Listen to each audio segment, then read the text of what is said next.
बातमी बघूया। TET paper फुटी प्रकरणामध्ये आता 14 आरोपींना 3 ऑगस्टपर्यंत पोलीस कोठडी देण्यात आलेली आहे।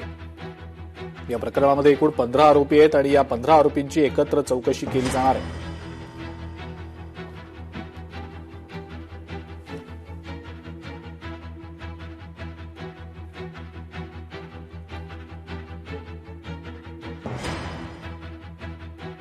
टीईटी पेपर फुटी प्रकरणामध्ये 14 आरोपींना 3 ऑगस्टपर्यंत आता पोलीस कोठडी देण्यात आलेली आहे।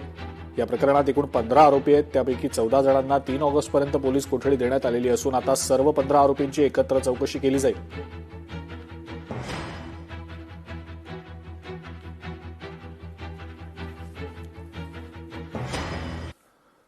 ठाकरे सेनेतले आमदार अनिल परब यांना सत्र न्यायालयानं मोठा दिलासा दिलेला आहे। पालिका अभियंत्याला मारहाण प्रकरणामध्ये अनिल परब यांची निर्दोष मुक्तता झालेली आहे। जून 2023 मध्ये वांद्रे पूर्वेकडील ठाकरेंची शाखा पडल्यावरनं अभियंत्याला मारहाण झालेली होती।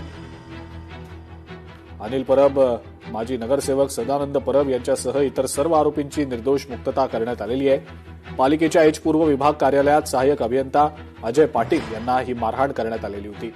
या प्रकरणात अनिल परबांसह इतरांवर सरकारी कामात अडथळा आणल्याचा, अभियंत्याला मारहाण आणि धमकी दिल्याचा गुन्हा वाकोला पोलीस ठाण्यामध्ये दाखल करण्यात आलेला होता।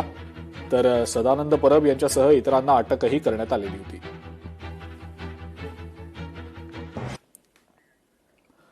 पक्षात न आल्यानं भाजपकडून धमक्या दिल्या जात असल्याचं अभिजित दिपकेचं म्हणणं आहे। आम्हाला बाहेरून फंडिंग येत असेल तर हे केंद्रीय गृहमंत्री अमित शहांचं अपयशच म्हणावं लागेल।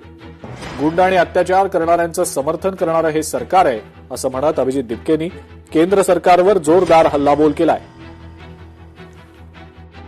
धमक्या आल्या होत्या की बीजेपी मध्ये सामील झाला तर बरे, नाही तर आंदोलन मागे घ्या, बरे नाही तर तुम्हाला ठोकू, आम्ही गोळ्या घालू। ही बीजेपीची प्रेमाचीच भाषा आहे, ही संघाची आणि बीजेपीची प्रेमाचीच भाषा आहे की तू ये नाही तर तुझं काहीतरी करून टाकू आम्ही। हे त्यांचं प्रेम हेच आहे। आई बाबांनाही चालू होतं, आई बाबांचं पाहून घेऊ आम्ही, तुझ्या घरी जाऊन पाहून घेऊ।